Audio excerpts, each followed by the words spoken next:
Earning your degree online doesn't mean you have to go about it alone. At Capella University, we're here to support you when you're ready. From enrollment counselors who get to know you and your goals, to academic coaches who can help you form a plan to stay on track. We care about your success and are dedicated to helping you pursue your goals. Going back to school is a big step, but having support at every step of your academic journey can make a big difference. Imagine your future differently at capella.edu. Hello, my friends. Welcome to My Most Authentic Life, where we explore big changes in unconventional paths. My name is Fede Vargas. I hope you had a wonderful summer. We're back with full-length episodes available here every other Wednesday. Today on the show, Alex Wisch and his remarkable story about overcoming the odds. But first, I'm introducing a new short segment on here that I'm calling Fede Philosophy. And of course, that's philosophy with an F. As Jules LeBron had a saying over the summer, it feels very cutesy. So we'll see if it sticks. Today's thought is inspired by some wonderful experiences I had over the weekend at the Toronto International Film Festival, highlighted by my 20-year reunion at the Canadian Film Centre.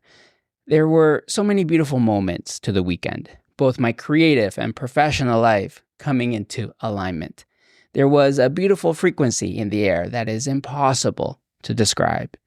I met many wonderful new faces and reconnected with dear friends. And it got me thinking, what if 20 years was just a dress rehearsal? What if you needed 20 years of life training to emerge into yet another most authentic version of yourself? What if we reframed the dark chapters of our lives? Alex's story today is a perfect example. He navigated a decade of crippling depression and stepped into a new life. Life can change in an instant. Just as things can go from good to bad, they can go from bad to good, from helpless to hopeful. If we stay focused, if we stick to it, we will finish 2024 with a strong wind at our back. This is Alex Wisch on My Most Authentic Life.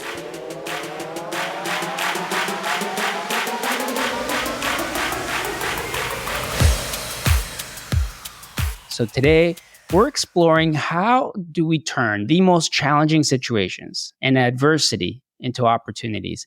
This is the message that will be delivered today from our guest, Alex Wisch, peak performance and executive coach, angel investor, serial entrepreneur, mental health advocate, and elite athlete who overcame over a decade of crippling depression that left him penniless, unemployed, and on disability. He is currently on a mission to inspire over 1 billion people and offers others the help he never had. I couldn't think of a better guest to have on the podcast today that absolutely represents the DNA of My Most Authentic Life. Alex, welcome. It's a pleasure to be here. Thanks for having me. So, where to start? Because there's so many parts of your journey that I resonate with, turning adversity into opportunity, overcoming severe challenges and transforming them into opportunities. As you face these significant challenges, including severe depression and homelessness, how did you manage to turn these challenges into opportunities or superpowers? That's a very big question. I'll kind of start off with a little bit of a broad answer. And I think it's when adversity hits us, it's easy to take those challenges and kind of go in the mindset of wanting to forget them. There's that movie, I think it's called Eternal Sunset? Sunshine. Yeah, Eternal Sunshine of the Spotless Mind. Yeah. Spotless Mind. No, when you can erase those memories that you want to forget, right? And that kind of reminds me, there's a kind of these two mentalities. So that's like one mentality is like, I just don't remember this, or I want to suppress this, or, I just want this, but pretend it never happened. And then there's the other direction where you actually can look back and you can see this challenge or this adversity, or sometimes you can see it when you're going through it, and you can ask yourself, okay, like, how am I growing, or how did I grow? How can I use this to inspire other people? What can be gained from this? And it's not going into the idea of, I would say, like toxic positivity, where it's like, some people's like, well, you have this mentalities like everything was, fine and dandy and just kind of suppressing the challenges. I think you actually lean into that and there's like a radical acceptance of shit was hard, or that was challenging, or that really did suck. But it's just acknowledging though and seeing the gifts that sometimes the darkest moments in our life bring, and making sure you kind of have that perception. Yeah, well, that story that you shared about what if you could erase those bad memories made me think of a reframe I heard on regret. What if you could go back and face those situations and just completely change them? It would actually completely alter your life path, but would you actually want to do that? So this is a question people have asked me. And this is my answer, I'm going to say, okay? On a personal note, so, this whole 8 years of depression, and I want to say this wasn't just 8 years of depression. This was 8 years going through a nonstop suicidal ideation and a lot of in and out of the hospital, residential, no family, places, the board mental health shut down, a lot of scary moments. I don't wish upon my worst of enemies to go through what I went through. I never would want to go through it again, and I'm confident I never will. But I've come to a point that I'm very thankful for the experience, because it gave me a perception, in a way of understanding, in a way of empathy, in a way of seeing a system that's fairly broken, and how to help people on a very creative level that I don't think a lot of other people have opportunities to see. So regrets, I think there are things that I did that I think along my life that I'm not proud of, that probably added to the depression. And, but I would not have wanted my life to be necessarily different, because I wouldn't be doing what I'm doing now and being able to reach actually millions of people on like LinkedIn per se. And I've saved a couple of lives in that platform, and I wouldn't be able to do what I'm doing now today. Absolutely. You've been able to tap into your gift. So can you speak to how actually these adverse situations are opportunity to tap into our vocation or superpowers? Sure. So on a particular note, and it gets more specifically for me, I think when you go through challenges, one of the biggest things, I'll kind of talk on a more personal level, facing the depression and kind of trying to push through and trying to figure out how to get back up. I hit failure. Depends how you define failure, but I got knocked down again and again and again and again and again and again and again, to the point where I kind of got used to failing, which can be good and bad. Okay. But once I kind of got out of my hole, failure wasn't scary. And also knowing that in a moment of adversity, when you do hit rock bottom or a challenge, knowing what that's like and having perspective. In some situations, when you learn from something, I don't call that a failure. I call that like a degree of success. But when you learn from something, then you know that whatever you go through, or if you take a high risk opportunity, business opportunity or something, that you'll never, or it's very unlikely for you to get back there again. So it kind of gives you this grit and this higher level of resilience to bounce back. And I think, for a lot of people that have done amazing things in this world, or just people that are really good in general helping others, I think that's characteristic that they all have is that grit and that resilience.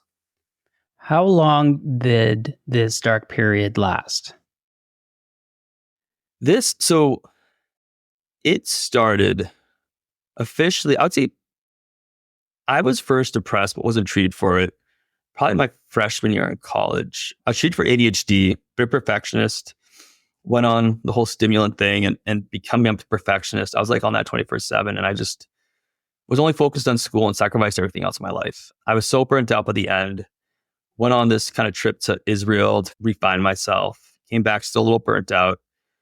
But then there was like this one day, September 17th, it kind of goes into the story, that actually the day before, my best friend visited me, Levi, and we went out with these two girls who were graduate students over at, I went to UPenn, and I think I had like a drink, no drugs, nothing else. The next day, September 17th, I woke up and I literally felt like my world just flipped upside down. And from that day on, the first time in my life, I had suicidal thoughts.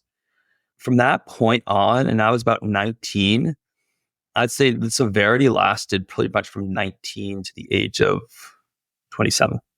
Yeah. Wow. And, with my story, people really did give up on me. I mean, even some of these top-notch doctors that like doctors are supposed to be there to give you hope. And a lot of them were like, hey, this is going to be the quality of your life. You have to start accepting it. You stop fighting it. And I think I was at a point just kind of say how desperate I was. Like I was asking treaters, I was like, look, I just want you to even lie to me. Just tell me there's some hope I can get better. And everyone gave up on me, but I just did not give up on myself.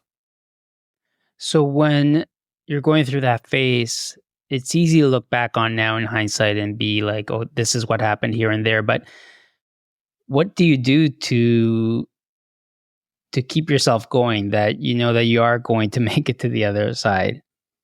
When it comes to a lot of these questions, I'm going to say one thing. I think I can give you an answer, and this answer might be a good answer for you. And honestly, everyone's a little different. But, for me, I think it's a matter of knowing that if I kept myself alive each day, I think, here we go. Each dawn brings new opportunities. Meaning if I can just get through one more day, like maybe there was a treatment at that time, maybe there was something that was going to be changing. But if I could just simply survive, it's like being a castaway on an island, right? It's like if I could just survive, is that rescue plane going to fly over me? Now, I'm going to say sometimes it's getting through a minute, a second, an hour, but I'm going to throw in here a big but. A big thing that also is really important about this, because you don't want to throw yourself in a complete victim mentality, because you can sit there and time goes by. A big part of this is understanding internal locus of control versus external locus of control. What you have control over internally versus what you don't. And in my situation, what kept me really stuck for a long time, which I was kind of put out there, was this idea that there was some treatment or cure that was going to fix me. Now, I'm very honest, I take some medication. It gives me a baseline, but that's not what officially helped me. But it's focusing on in any given situation, because there's always something you can do in a situation to better yourself. I don't care what the situation is. I don't care how small it is, but there's always something you can do. You got to focus on those things, and you got to do them consistently. And sometimes a lot of times it feels like you're pushing a 20-foot brick wall, and people might be looking at you being like, why are you pushing a 20-foot, thick brick wall? But you have to have the mentality that wall at some point is going to fall over, and you're going to break through, and it will. Well, one of the big things I want to acknowledge that you said there is that there's no right answer, right? So on this podcast, it's not about expert advice. It's really about just sharing experiences, because there's something in your story that could resonate with somebody. But ultimately, it's a very personal response, how we respond to these things. And you said their action, consistency, those two things are so important, which makes me think to our morning routines. I always ask people on here, what's your morning routine? How do you start your day? Because really that does set the tone for action and consistency. I'm going to flip this around a little bit. Okay. Okay. I'm going to throw a curveball. All right. Right. I love the question, and I think it's a valid question, but I'm going to go back a couple notches, and I actually believe it all starts with your evening routine. Okay. Love it. So think of it this way. If you don't go to bed at a reasonable hour, what's going to happen? You're going to wake up exhausted, tired, and you're probably going to be sluggish. You might kind of sleep in, hit the snooze. So there's such an emphasis on morning routine. And I've kind of looked at the one thing about me too is I see people as outliers, and I have people that have very different types of routines in their life. And I'll just kind of explain this to you. So one, going back to an evening routine, I think that's one of the most important pieces, because good sleep hygiene, And the other thing too is the secret to a good morning routine is reducing friction. That Mm, means the night before, if you're going to the gym clothes are out. Some people like will sleep in their gym clothes just to be like, I'm going to do it. I'm prepared.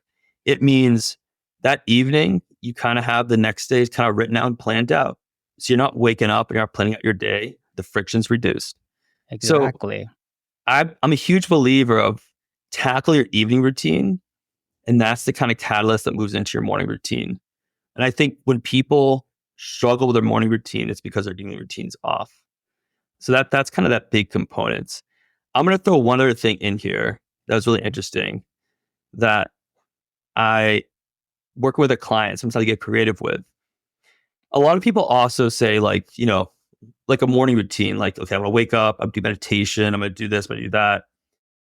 Another methodology, and I think all those things are important to incorporate into the day, but I also think knowing when you're most productive in your day, because there's different parts of the day where you can be more creative, more productive. So sometimes, like I have a client that's most productive when they wake up. So they might do a little bit of work when they wake up, like just jump right into it. And then following that, I would say like they do their kind of what we'd call morning routine in their afternoon. I absolutely love it. And now that may be a new question going forward for guests is what's your evening routine? No, but I love this kind of personal development back and forth we're having because now to flip it back to you, it's interesting because it's also for me, I've started meditation for the first time in my life. I've been trying to conquer meditation, I guess, if you will. And that was the wrong way of approaching it. And then over the past 5 months or so, I finally have figured it out for me. Again, a very personal response. But this ties into your point or supports your point, I guess, about the evening routine is that I look forward to the meditation in the morning. I can't wait to do it. So that means that it triggers me going to bed early. It shapes my evening activities because I want to be sharp and I'm like, yes, meditation tomorrow. I gotta be ready for it. Yeah, no, I like that. I like that a lot. I mean, it's something to look forward to, 100%.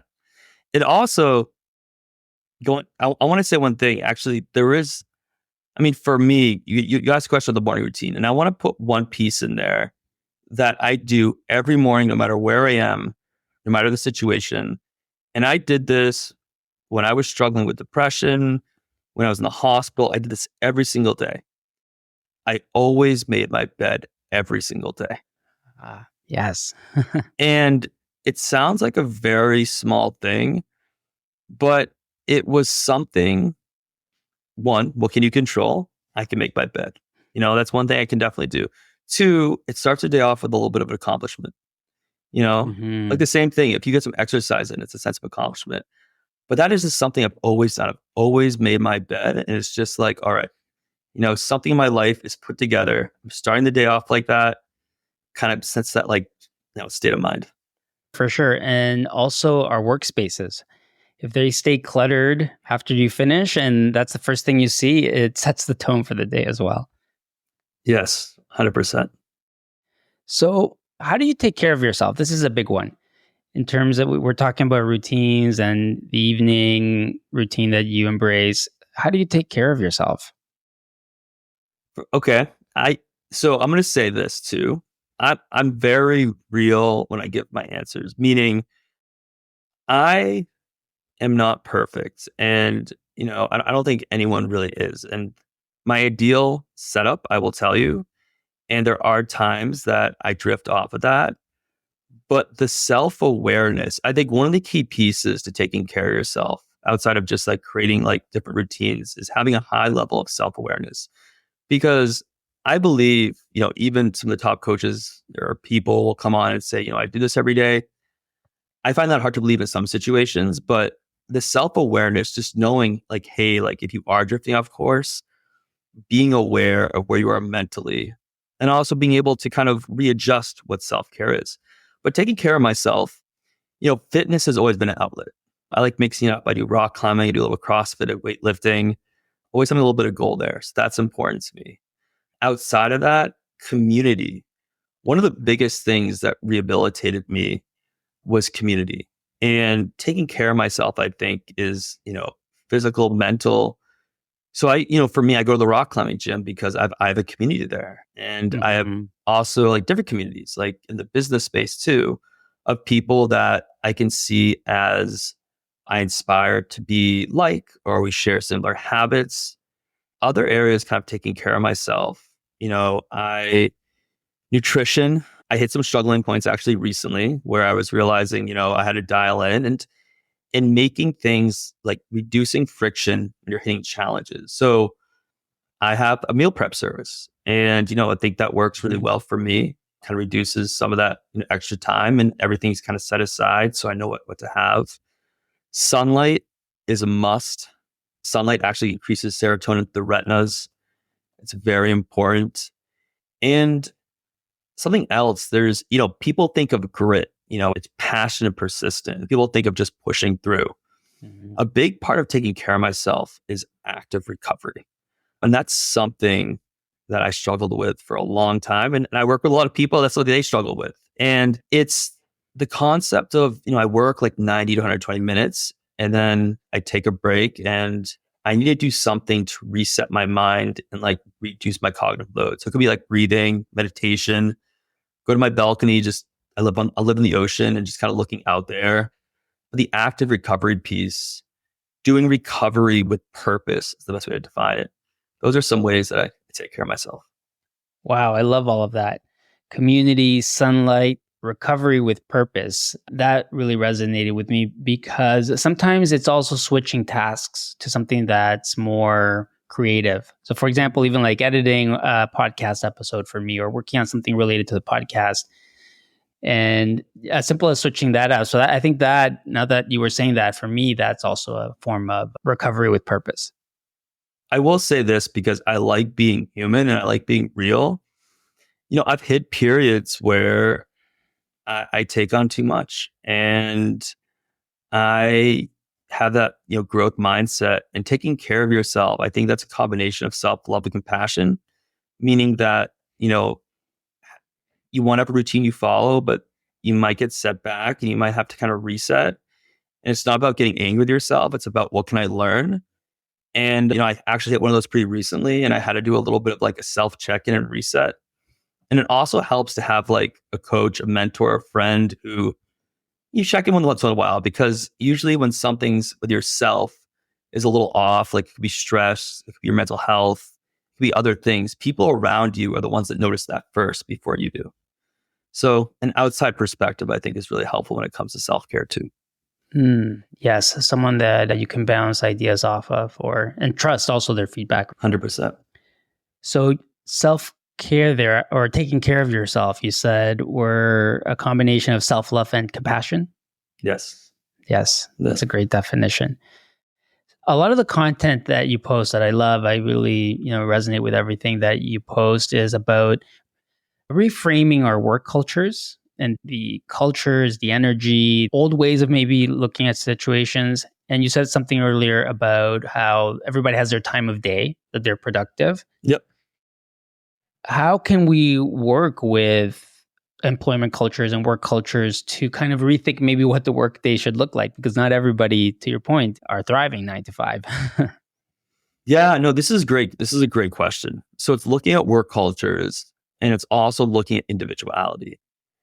So I'm going to come to a high level piece here. So work cultures, they have a lot of employees, and the best way to help individuals is kind of looking at individual plans. And it sometimes gets hard for a company to kind of do that. But I think education is this first step. I think, having someone that comes in and kind of can work with each person can be another big step. But one big thing I like is measuring people on outcome instead of time.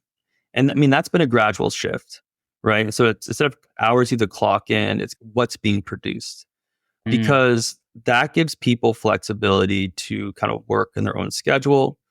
Now, there's so many components here, because I'll give you an example. Like, I have a client who he was like, okay, all the most productive people are, they wake up at 5:30. I got to wake up at 5:30. And he kept on like, he just couldn't get himself to get up at 5:30. And in this other dialogue, he was saying, he's like, I'm just so productive between midnight and 2 a.m. And so I just said, why is 5:30 so important to you? I mean, like, okay, like yes, that's number out there, but if you're productive between 12 and 2 p.m. and you have the ability to still get your sleep, but sleep a little later, like lead into that. Like that's what your own rhythms are telling you, right? So it's knowing like the hours of day you're most productive and, understanding your own mold, but making sure you get your sleep and take care of yourself. Other things too is big focus, when it comes to these cultures, a big thing right now is mental health. And it's mental health and it's burnout. And this is where it gets interesting because people question like, well, mental health, we have to invest in this. Like really, what's the benefit? And it's huge. I mean, when you are a happy person, you are more productive, you are more creative, your retention rate's higher, and I think like that's a great way for a company to invest in company culture, educating people or creating, resources, other things in that area. So, we're making some transitions in the space and other things I'll throw out there too. And this is a whole different conversation, but I just kind of throw out there just for the audience is that if you ever Google or look up flow triggers, there's this idea of being in flow, which is you're fully immersed in a situation, fully immersed in what you're doing, complete concentration, basically the best version of yourself. Those flow triggers, if you look at that list and you look at your job, and you go down that list and like one of them is autonomy, challenge risk ratio, clear goals, so forth and so on. If you go down that list, the more things you have on that list, the more productive and successful you'll be. If you go on that list and you realize you have very few, the more likely you are to burn out very quickly. I love all those points there. And a couple of notes there for the audience, the outcome versus time. That is a great reframe there.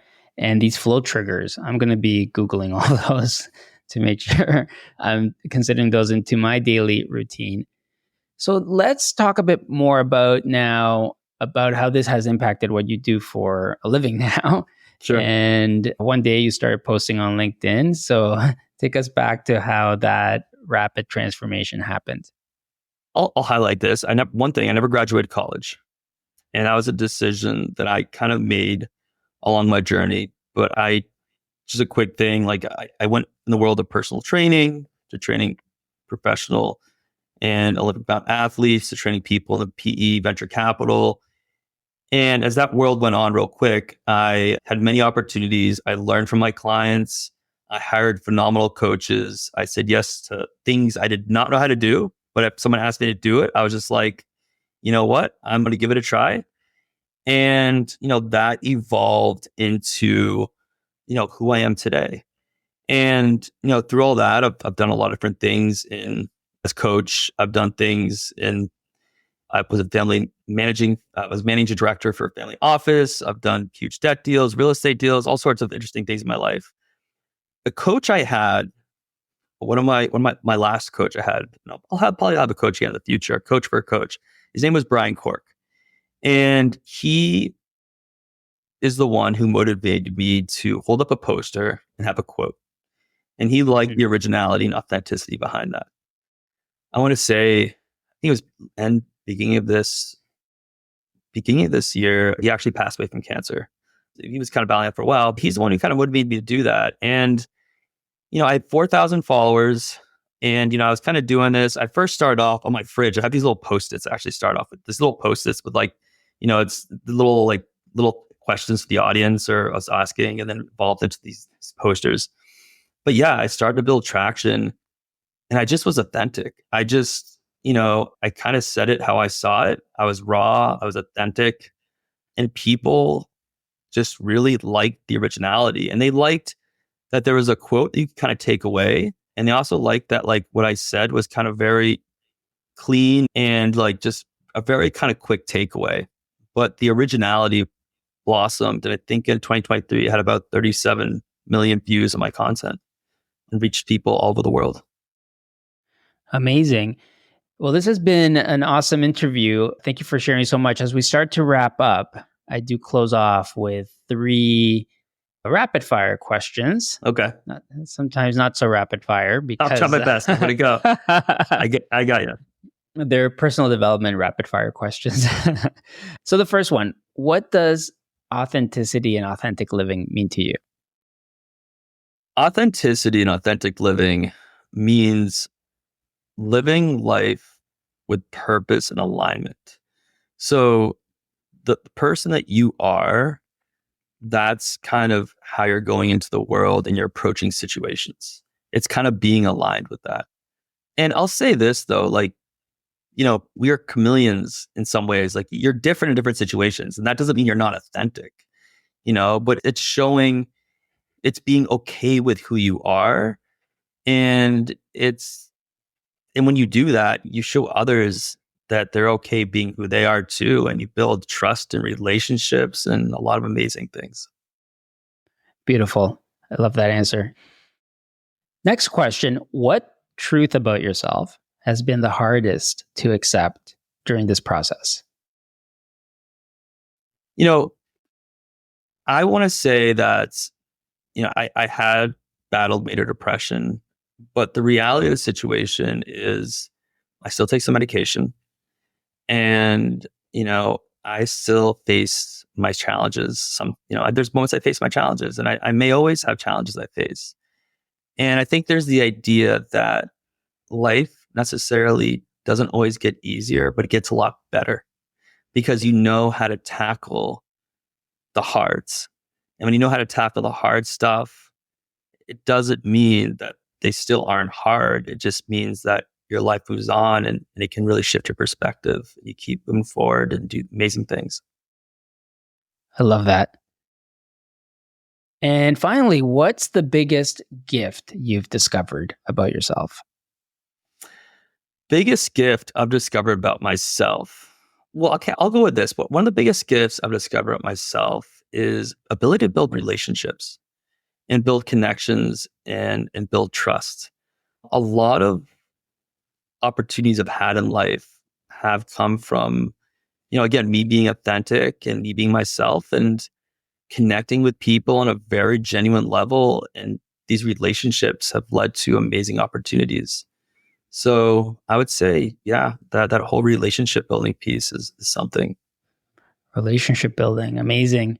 Well, Alex, I think we could talk for hours, but this is just a top line of some of the experiences that you've gone through. Thank you so much for sharing this with the audience today. Been my pleasure. That's today's personal journey. You can follow me around the web at My Most Authentic Life, and you can connect at mymostauthenticlife.com. Thank you for listening, and until next time, keep living time on.